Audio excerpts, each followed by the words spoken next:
Okay, so we've been doing shocks and now we've done expansion fans, right? So what we'll do today so far, actually, is the theory of the shock tube.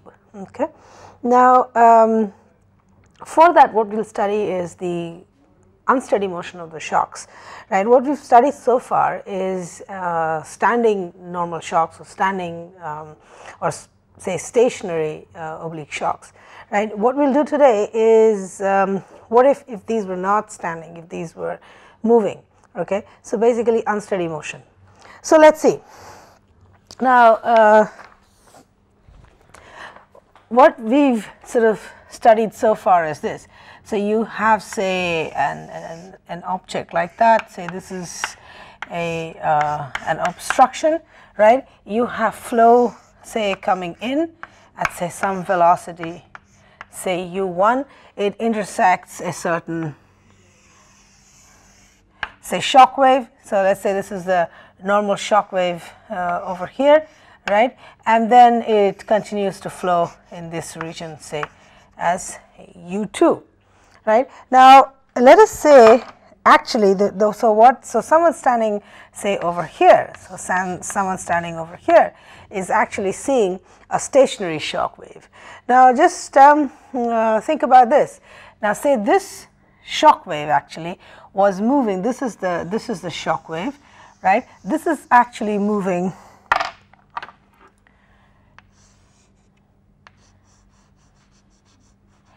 into the flow, say, with a velocity which is w, right? So someone standing here, so therefore someone standing here, so in that case, if this is moving with a velocity w, okay, which is exactly equal to u1, right, then the relative velocity between this streamline and the shock is 0. So therefore an observer standing over here is actually going to see is what we say as a standing shock,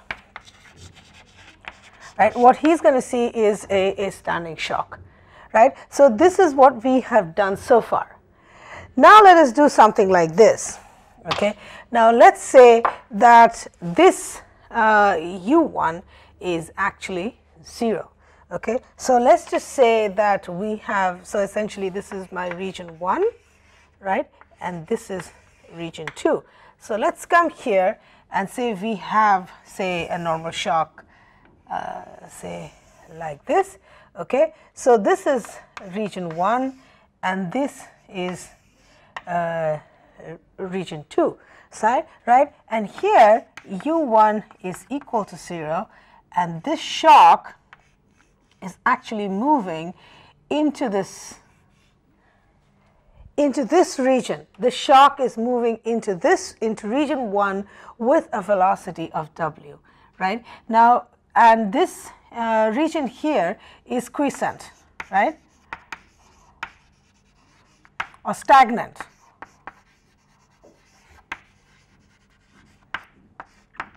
So basically you have region 1 where the velocity is 0, and you have these you have the shock wave moving into it with a velocity w, and this causes mass motion of region 2. So let's just say the velocity of that in here is, say, up. Okay, this is usually, say, less than w. So in this case this is my u2. Okay, let's just call that as up. So now if you basically, so this is this is actually an unsteady case.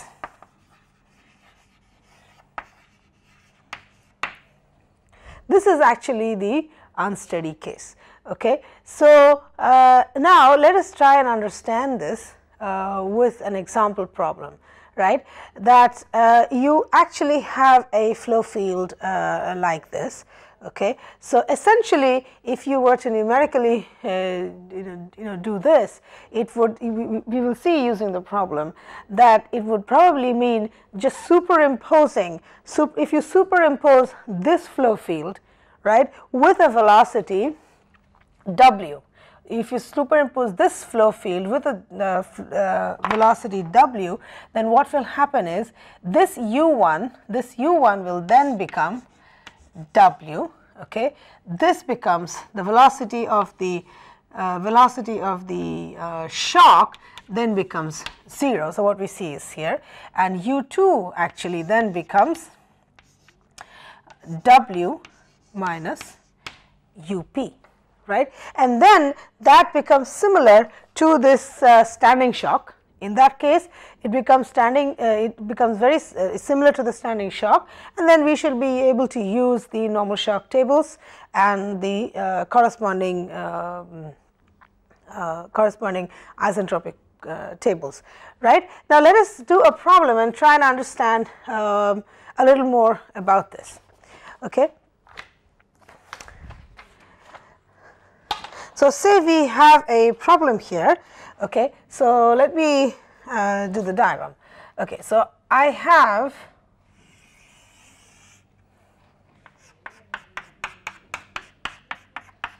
right, and I have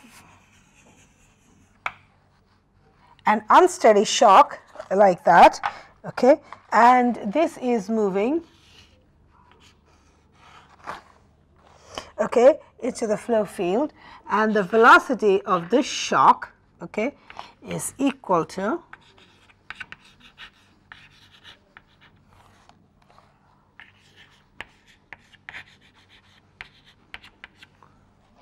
that, right? And say this is region 1, okay. Okay, so let's say this is region 1, okay, and this is region 2, and let us say, so the flow properties here are given. So P1 is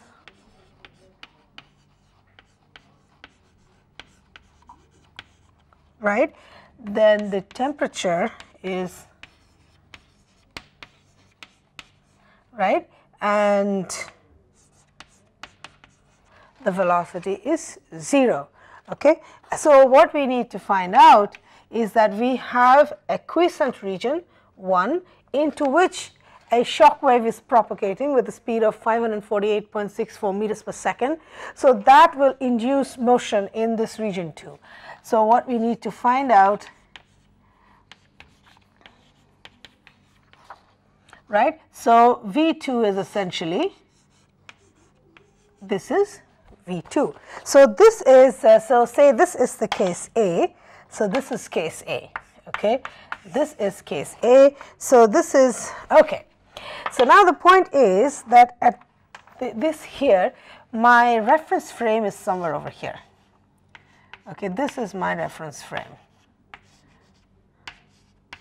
Okay, I have a reference frame like that, and say I am standing somewhere over here in that particular reference frame. So what I see in here is exactly this picture, right? So this is a moving shock, right, with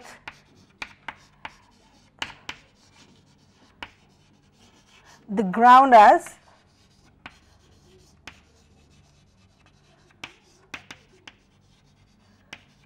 reference frame. Okay.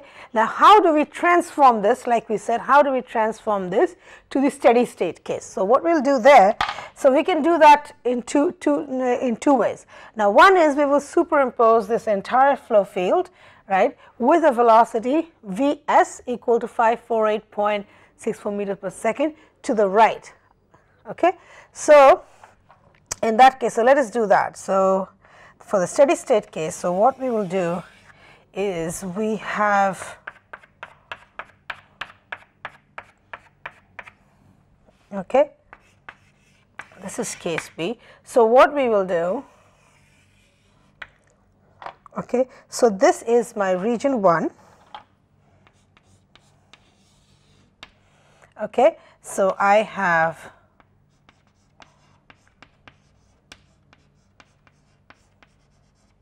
let's call this dash, okay, T1 dash is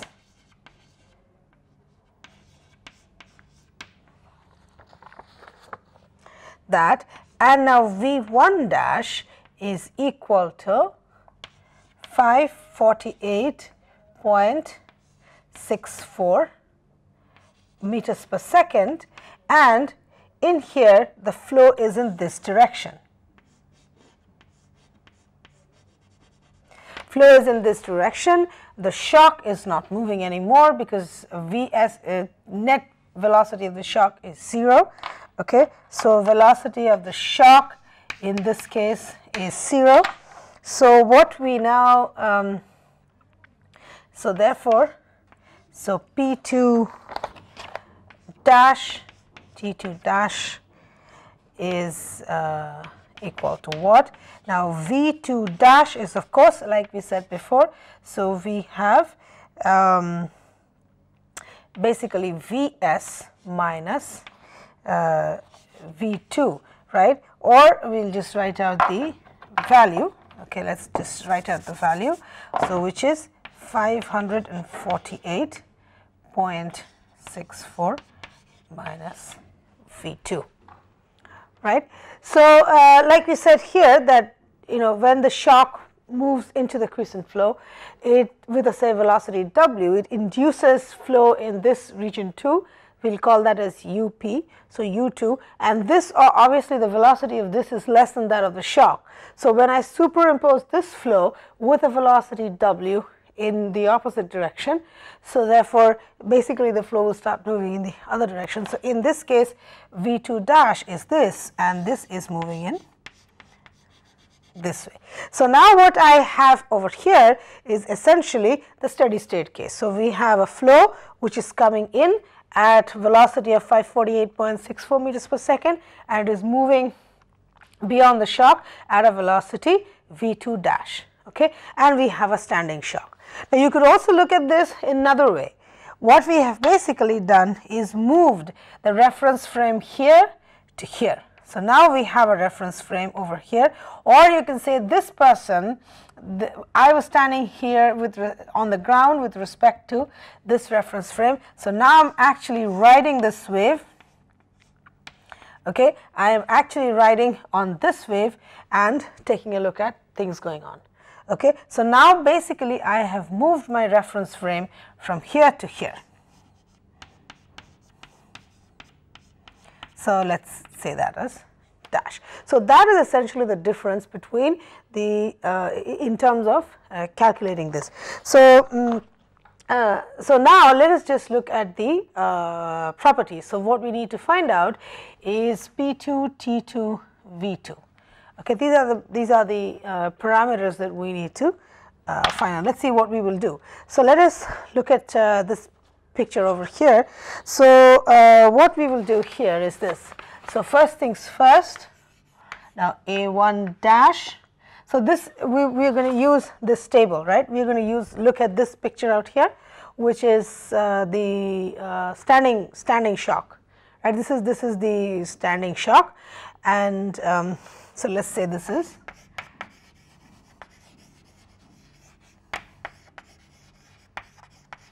okay. So this is the standing shock. So what we'll do is now calculate the velocity, which is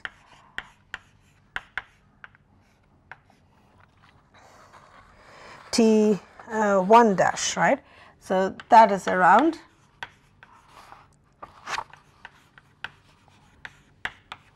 right. So these values are given. So the static pressures and the temperatures, now these were given. So we have this, right. So then corresponding to this we have M1 dash, which is right. So V1 dash is again 548.64, right, and A1 is what we calculated. So what you get from here is, so as you can see, we have a mildly supersonic flow impinging on this shock wave. Okay, so now corresponding to this, okay, now corresponding to this Mach number from the normal shock tables, right, from the tables, for corresponding to this Mach number, we get M2 dash, which is 0.0 that, we get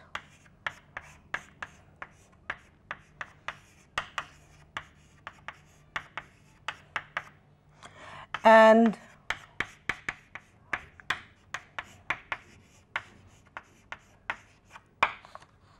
we get this. Okay, so therefore, from here if we get this, then we need to we can find out what is P2 dash, right. So, P2 dash with respect to that is basically P1 dash is available, right. So, we get P2 dash to be equal to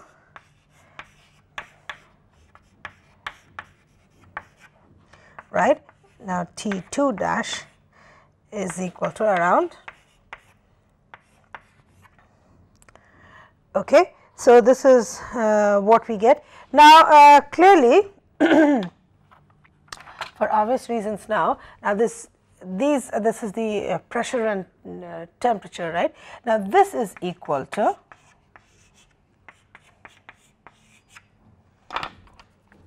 right. So, basically with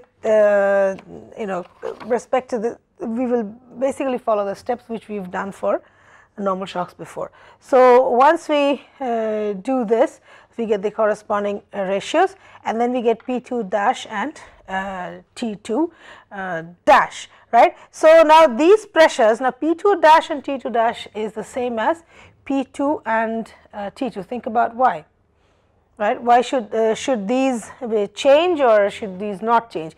Now, all we are doing from here to here is changing the reference frame. Okay, we are just changing the reference frame. Now, because of that, so now the region here, however, the properties as such, we will see the static pressures or temperatures do not change. So, therefore, this whatever we have calculated here is the same as P2 and T2. So, whatever we calculate here in terms of pressure and temperature is the same as in the unsteady case for the for this region. Okay. So, again, now A2 dash,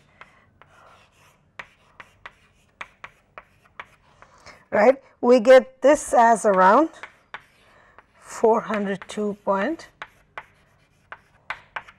this. Okay. Therefore, now we can calculate V2 dash, right. We can calculate V2 dash, which is equal to AM2 dash A2 dash, and this is around 267 point meters per second. Okay. So, therefore, now we can calculate V2. Okay. Now, we can calculate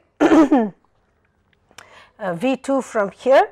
Okay. So, from here we can get basically, okay, let us just say V2. So, therefore, again, so now V2 is therefore 548.64 minus V2 dash, right, and that comes out to be 281 meters per second. So, we get the V2. So, so as such is very not an issue here. So, let us just write this down. So, P2 is 290 kilonewton per meter square, then T2 is 404 Kelvin, right, and V2 is 281 meters per second.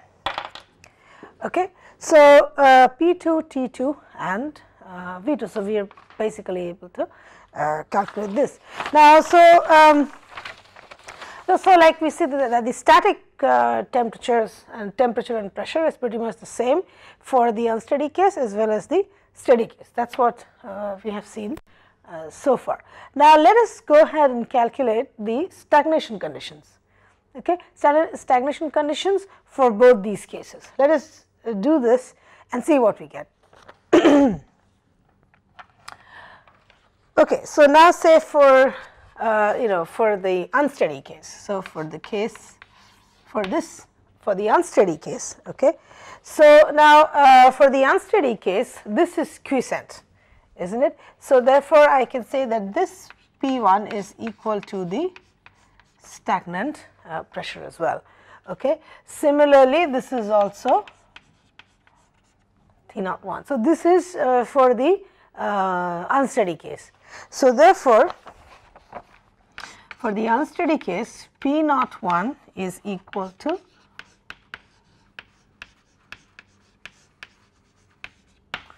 okay. So, okay, then M2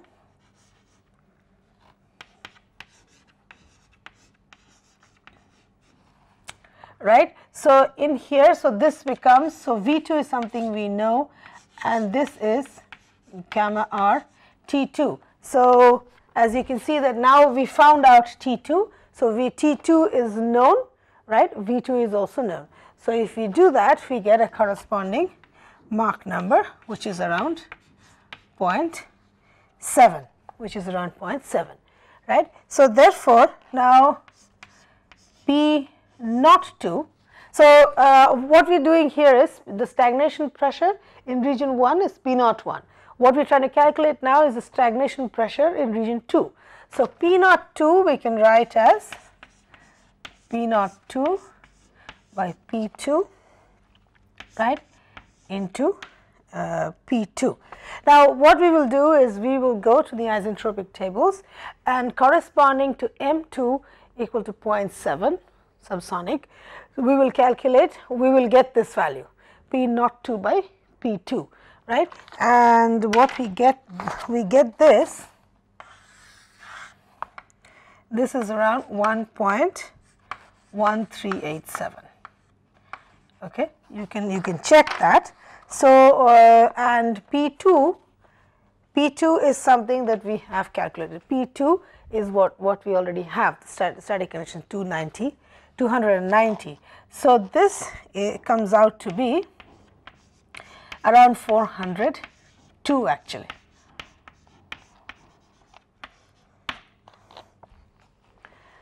So, what you see over here is that the stagnation, so let us just mark this, okay. So, stagnation P naught 1 is this, right, and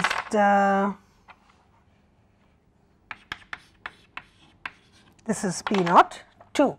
So, P naught 2 is this and this is for the unsteady case. So, this is for the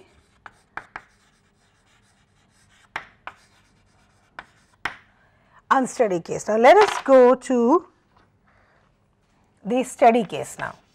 So, let us go to the steady case, right. So, this is my due to the change of reference frame, now this is my standing shock definition, right. So, now here for this, in this case, so P naught 1 dash, right. Now, that is equal to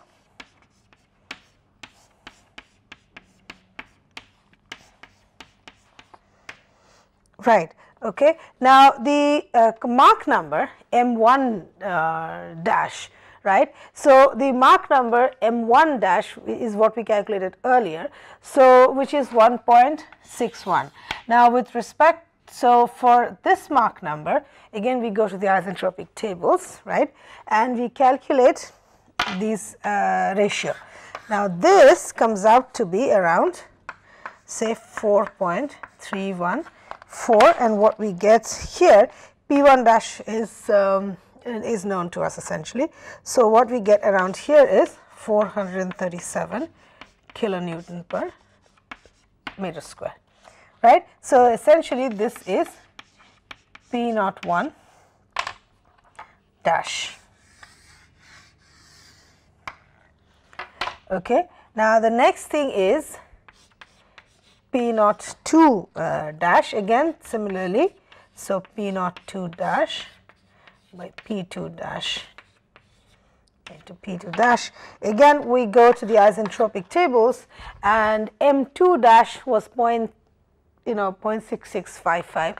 So, around that value this around comes up to be 1.345. Again this is from the isentropic tables.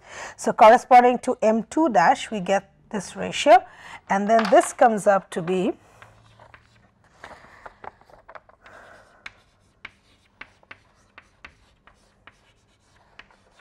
right. So, this is my P naught 2 dash.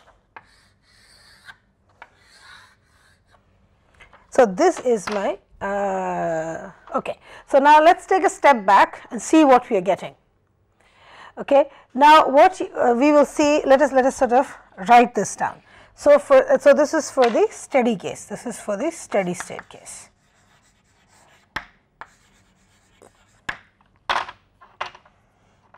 Okay. So, what we see over here for the unsteady case is that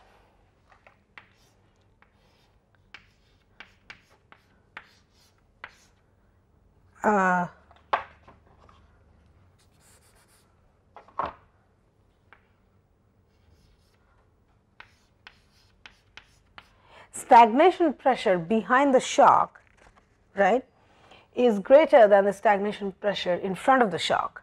And what we see over here for the steady state case, that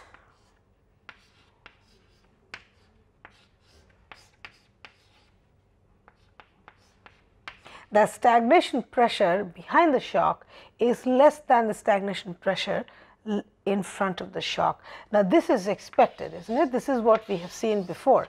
So, this is what we have seen before, but what we see is that the nature of the stagnation conditions is different for the steady case and the unsteady case. Now, this is happening because of the change in reference frame, right. So, so this is the difference if you look at the stagnation pressures. Okay. So, now let us go back again and calculate the stagnation temperatures and see how those look like. Okay. So,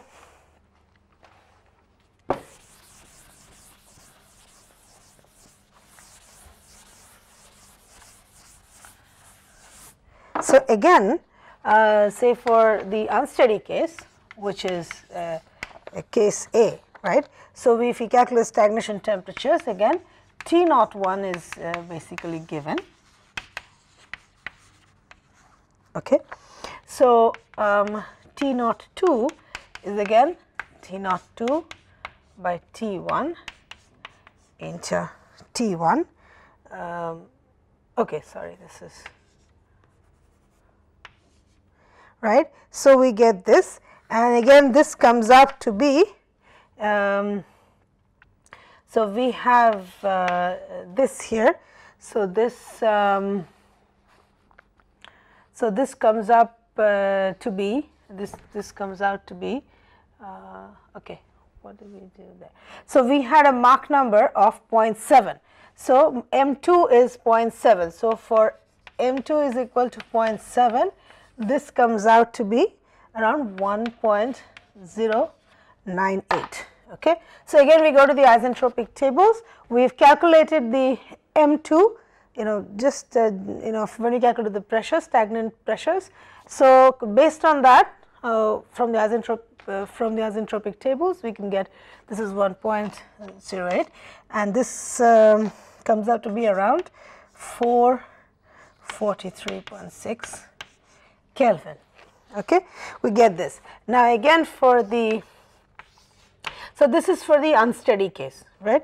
Now, for the steady case, so this is for the unsteady case. Okay. So, now for the steady case,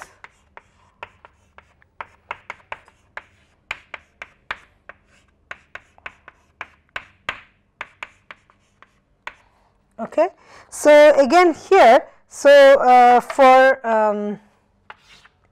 M1 dash, which was 1.61, right. So, for M1 dash, which is 1.61, this becomes T, this ratio is around 1.512, right. So, then I get this T is around 436.7 Kelvin. Okay. So, I have kind of really approximated this, so you can really do better calculations than me and get more correct values. Okay. I am just basically trying to drive home certain points. So, okay, so then we do this. Okay, so similarly, this is what we have been doing so far. So, okay, so again this, so this value comes out to be around 1.0 A2. So again, this comes out to be around 439 Kelvin. Like I said, I've done a lot of approximations. So essentially what we see here is that for this is for the steady case. Okay. Now there is a very stark revelation here. What we see over here is that for the unsteady case, T naught 1 is not equal to T naught 2, right? It's not equal to 2. But for the steady case,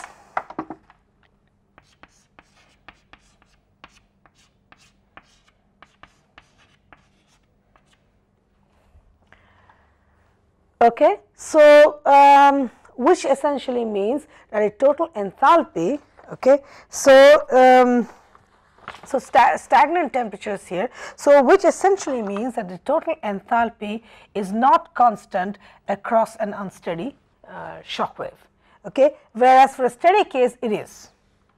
Okay, so for a here total enthalpy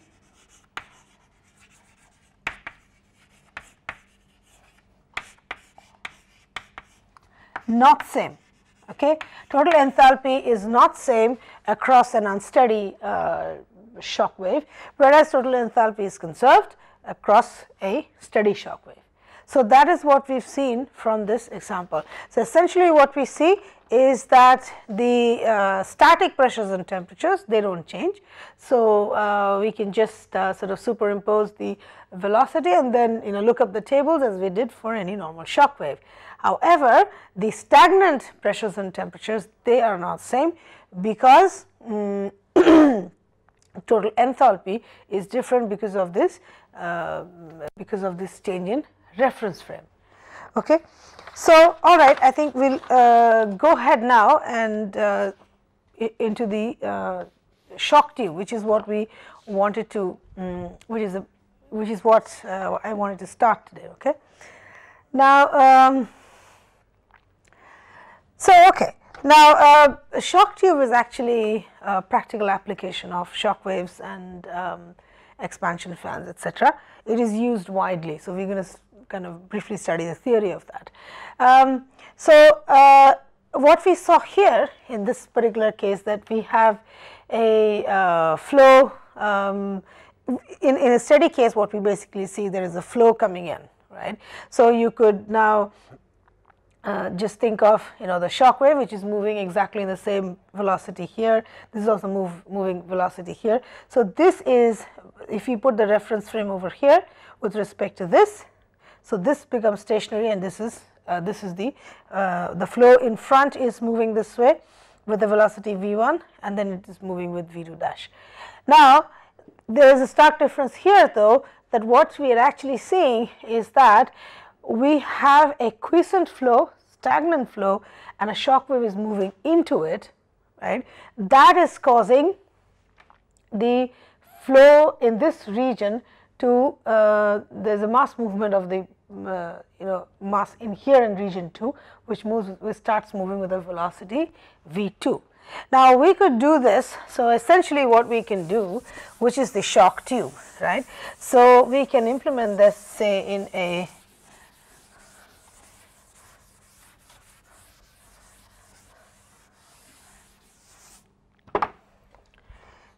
yes. So, for a shock tube, okay. So, essentially what we will have is, say,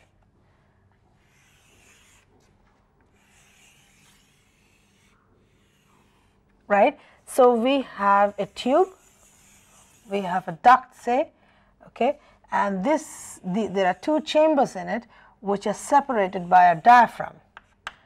Okay, this is separated by a diaphragm. Let us call this section as 4. Okay, let us call this section as 1.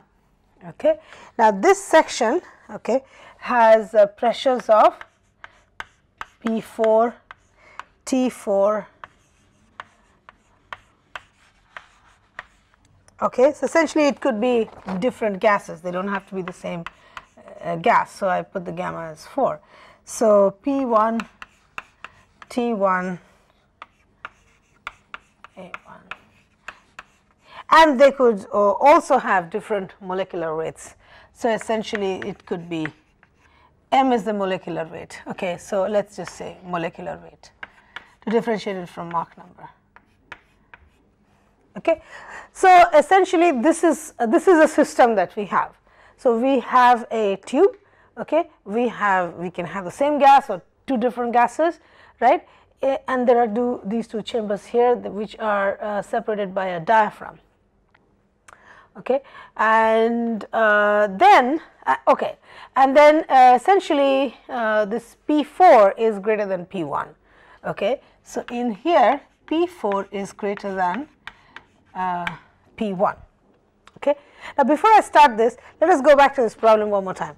Now, what you can see here is for a standing shock, the way we look at all the properties, the way we developed all our relationships, that we said the property changes or the properties behind the shock, etc., or the strength of the shock, weak or strong, basically is a function of the incoming Mach number, right? That is what we did.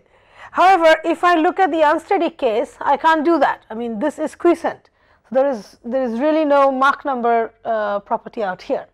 So in this particular case, the change of properties is basically governed by the ratio of the pressures, the pressure ratios between the two regions. Okay. So because if you see over here, I cannot, okay, we haven't talked about a shock wave if at all, but even if there is a shock, say now, but for some reason by some way we are able to create a shock over here. Now that is basically, that is a shock which will start moving, okay, and then it will cause changes in properties. So now the shock, the way it will move and whether it will be strong or weak, and which way it will move to the right or to the left, basically will depend on this pressure ratio P4 and P1. Okay. So for unsteady cases, so the pressure ratio is what is dominant. Okay. So if we have this, so let's say, so if I'm going to draw this, okay, so if I say, let me draw this. So essentially what I have over here is this. Okay, so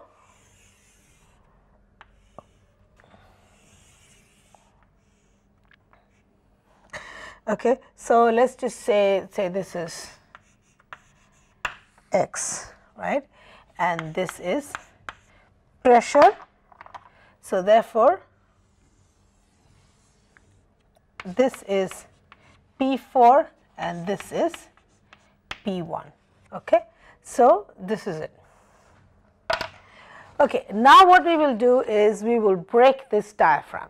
We will break this mechanically or using some, passing electricity or voltage.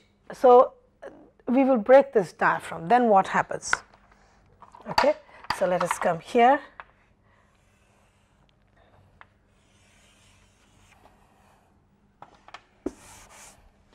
If I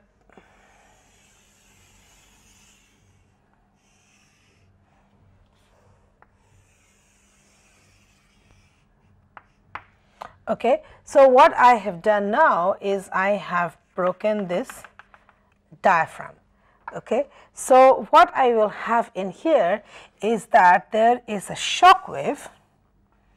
Okay, there is a shock wave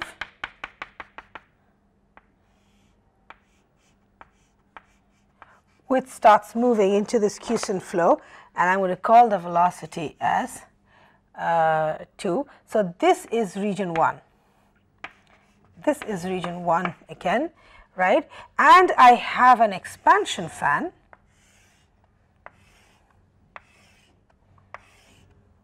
which starts moving into this region. Okay. Now this is again the region 4. Okay. Okay, so let's look at this. So I have broken the diaphragm. What that will do is it will create a shock wave which starts moving to the right, and let's say the velocity of that is w. Okay, and it's also going to cause an expansion fan to move into region 4, and yes, so region 4. Now this okay, so before that, now what this is going to then cause is cause the region. So this in here u1 of course is 0, as we know. Now again this is going to cause, you know, as we said, mass motion of the fluid behind it. So say this will start moving at say velocity up, okay, and so again let's call this region as 2 and this region as 3. Okay. Now this is actually, this is similar to the slip lines that we spoke about, right, when there was interaction of shocks. So this is similar to that, and there is a discontinuous entropy change across this line. Okay. So across this body. So we go across this, say, a slip line. Okay. So this we can basically say as contact surface. Let's call this as, say, contact surface. So let us just draw the, so how does the pressures look like?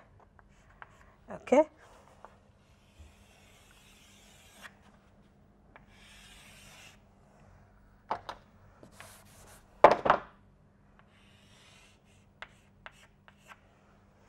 Okay. So what we have over here is that in here again we will have, so this is the, so let us say, so let us divide these regions. Okay. So we have this in here, right, as we had done before. So let us, this region is say P4. Okay. So this is P4 and this is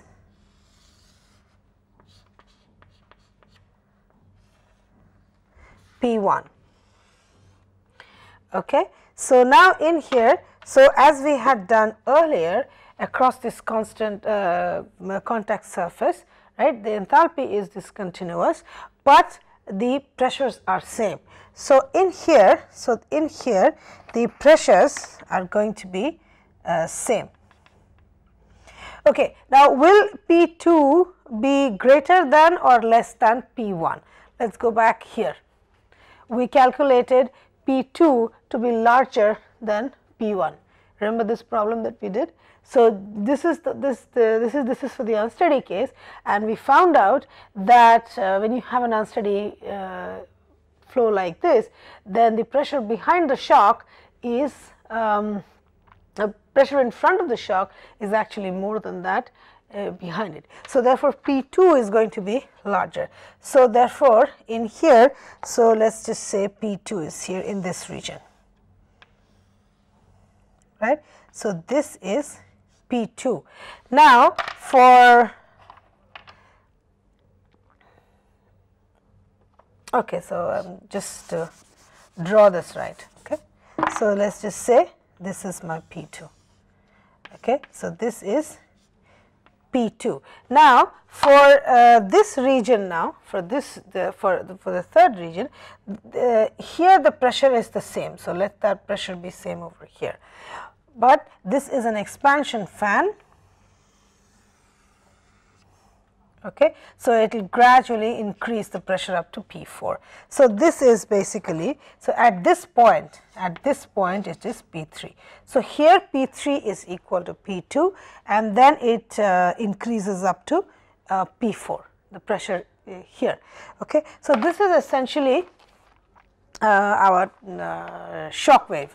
Okay. So now if I were to just look at, say, let us look at just the shock wave part of it first. Okay. So essentially what we have now in this case, right, is an unsteady shock wave which is propagating into region 1, right, and we have an expansion fan which is propagating into region 4. So what we are going to first look at is this, right, and find out the properties in these two regions over here. So similar to what we have done in the problem so far. So if we do that,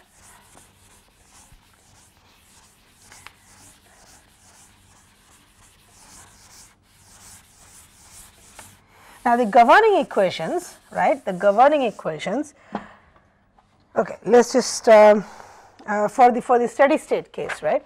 So, for the steady state case we had, right, and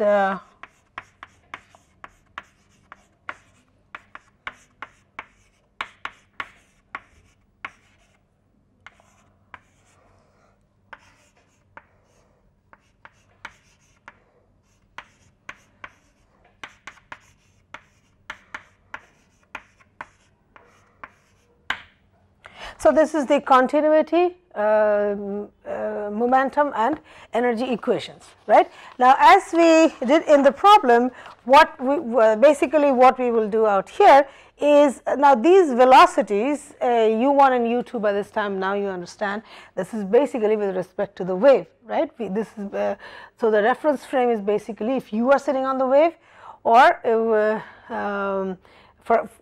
for a steady state case, so the shock is not moving, it is stagnant. Okay. So, we just have to keep that in mind when we look at this picture over here. So, in this case our W1 for our unsteady case here, so U1 is essentially W, right. So, again that is what we will do, we will impose the whole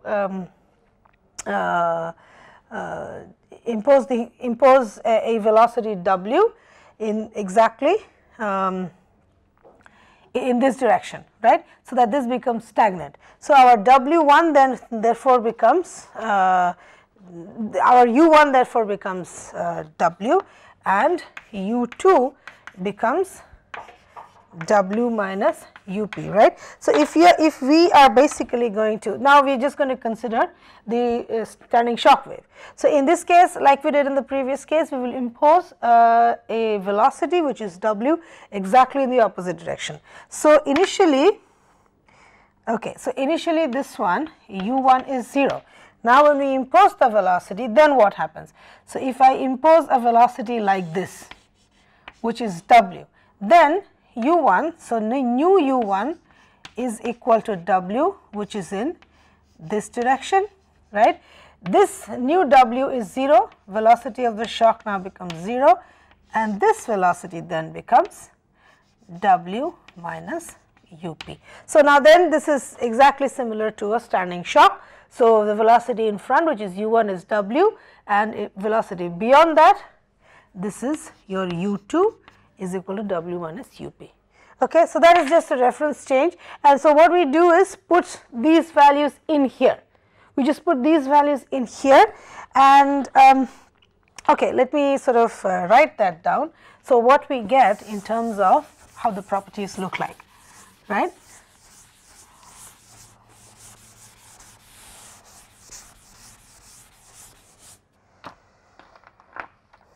Okay. So, what we get in here is this. So, W is W minus UP. So, we get that, then again we get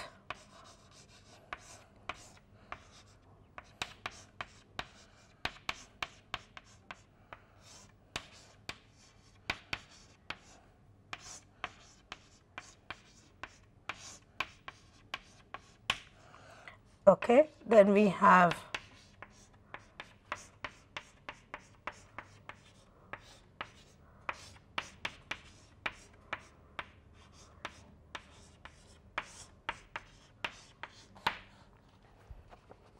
okay. So, this essentially your governing equations reduced to this. Okay. Now, also now what you see from here is that this is the exact same Hunio's equation for a standing shock, and which should be the same, because in Hunio's equation we are basically relating only the thermodynamic variables often in front of the shock, and we are not really relating that to the Mach numbers, right. So, now, so let us just write down two more relationships.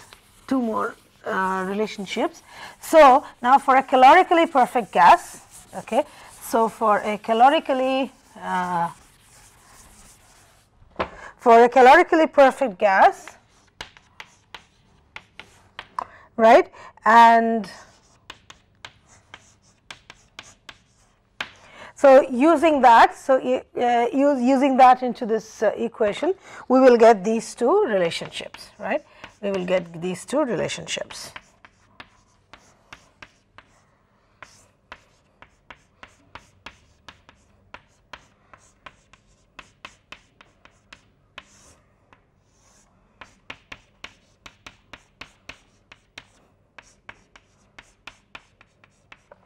Okay, and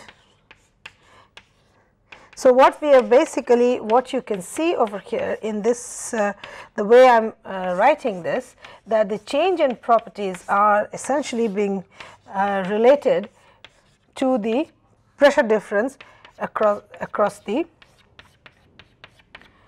right. So you can see the change in temperatures is basically in terms of the pressure ratios in front and behind the shock. So that is the same for the density change as well. Okay, we will continue from this in the next lecture. Okay, thanks.